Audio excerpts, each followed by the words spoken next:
Welcome back to Retro Rewind. I am so happy to be back talking about awesome stuff from the past. I have a lot of fun doing these, and I appreciate the fact that you guys are getting into them too. This week is going to be something completely whatever. I was just like, screw it. I want to talk about this.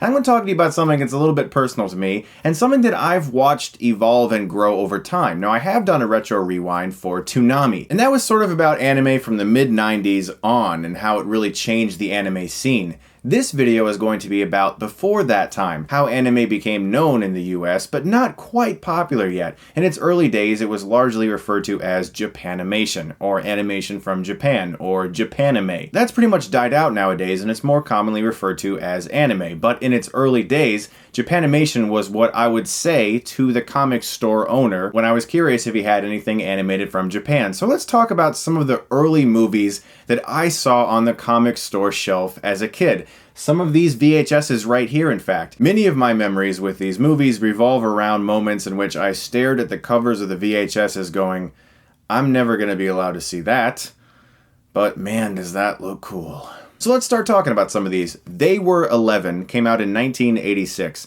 I saw this for the first time because the Hollywood Video rental store nearby my house had it on VHS, and I picked it up, and it was one of the first animes that I wrote a review for. On my old website that I used to run that's no longer on the internet, I wrote a review for this, and I remember being so enthralled by it because it had a very interesting plot. 10 people are involved in this intense training experiment in space. They're all trapped on a spaceship, and they basically have to figure out how to survive and become a team. But when they discover there is an 11th passenger that's not supposed to be there, that's when things get really strange. It's also a very early film, and an animated one no less, that tackled very mature themes, one of them being not being entirely comfortable with the gender you were born being. And I rewatched the film again a couple months ago, and I think it still holds up very well. I first heard of the film Lilycat because of the Sci-Fi channel. This film was shown on the Sci-Fi channel back in the day on their Saturday anime block, where they used to show hardcore cutting-edge animation, as they called it. Saturday mornings on the Sci-Fi channel. It's Japanese animation in the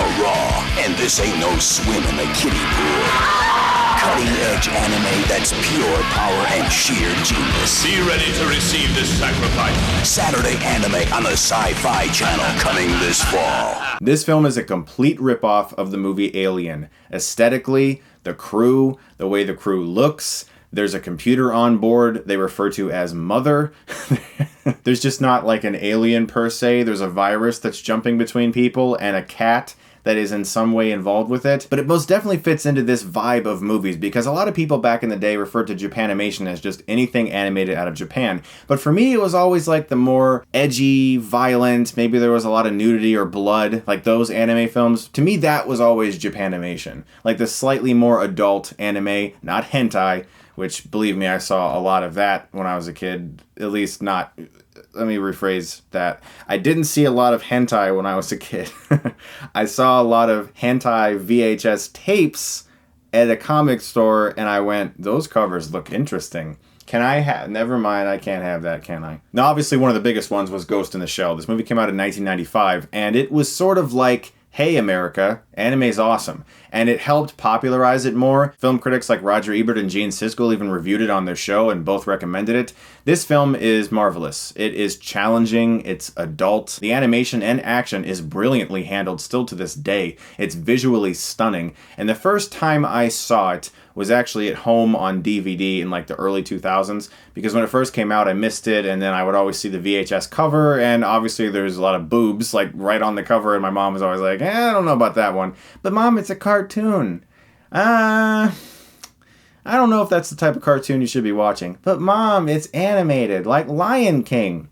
I don't think that's like Lion King, Chris. My mom was clever back then. And the newest film I planned on talking about was Perfect Blue, directed by Satoshi Kon, or Satoshi Kon, or however you want to say it. This is a marvelous animation that highly influenced Darren Aronofsky, who actually bought the remake rights for Perfect Blue just so he could recreate a scene in Requiem for a Dream. And tons of people, myself included, noticed a lot of similarities between Black Swan and Perfect Blue, despite the fact that Aronofsky denies these connections. they're there whether he likes it or not, and very obvious. Perfect Blue is very Hitchcockian, it's very suspenseful, and it is darkly violent. I remember seeing this cover all the time, thinking it was actually a woman who had her hands tied up, and I was like, oh my god, this is like some torture stuff. What's happening here? Can I watch this one, Mom? No, probably not, son. I'm not thinking that's a... But it's like Toy Story. It's animated. No, that's not like Toy Story, Chris. That's a little bit different. Damn, Mom, you're still clever. One of the lesser known films I wanted to talk about in this video was Venus Wars. I also rented this from Hollywood Video back in the day on VHS, and I was also inclined to write a review for this on my old website, which I did so at the library, because at the time I didn't have the internet, so I went to the library and I wrote reviews for things like Venus Wars. And that's how I spent a lot of my teenage years, doing stuff like that. And movies like this really inspired me back then. It inspired me to look at animation differently. And I watched this just the other day. It looks marvelous on Blu-ray. There's such a grit and realism to this old style of animation. And I'm going to talk a little bit more about that at the end of this video. Ninja Scroll, or as I like to call it, blood and boobs. And more boobs. Boobs, boobs, boobs. This movie came out in '93 and was big in the anime scene in the early '90s because it was like, oh my gosh, this ain't no Speed Racer. There's some shit going down in this movie. And I never got to see it until I was an adult. This one, I was like, I almost sort of got away with Ghost in the Shell. But as soon as my mom turned it around and was like, absolutely not for children, 18 plus, I was like, oh, okay. I guess I'm not going to win this battle. And of course, the film that some view as the one that really started it all for America, Akira, came out in 1988, or Akira, or whatever you want to say.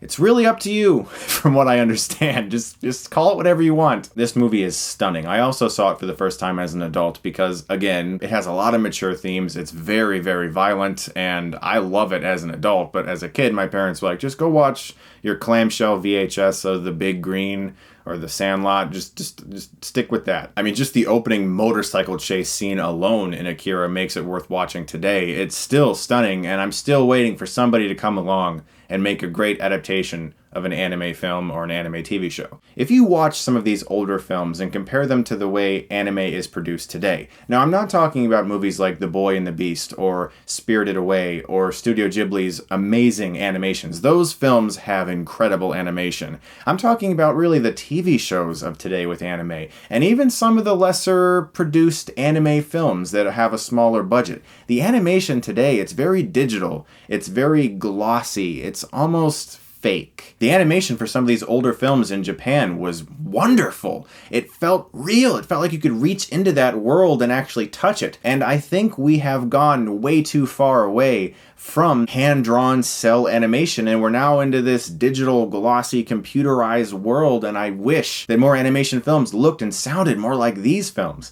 And yeah, some of them are a little low budget, not the greatest, but they look amazing still to this day, and that's saying something. That's really crazy. I mean, some of these movies are getting close to 30 years old, and they still look phenomenal. That's gotta say something about that animation style, and I hope more people are drawn to it in the future. Drawn to it.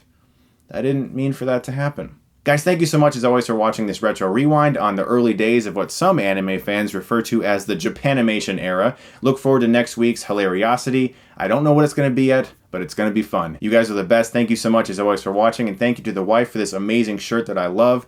If you like this, you can click right here and get Stuckmanized.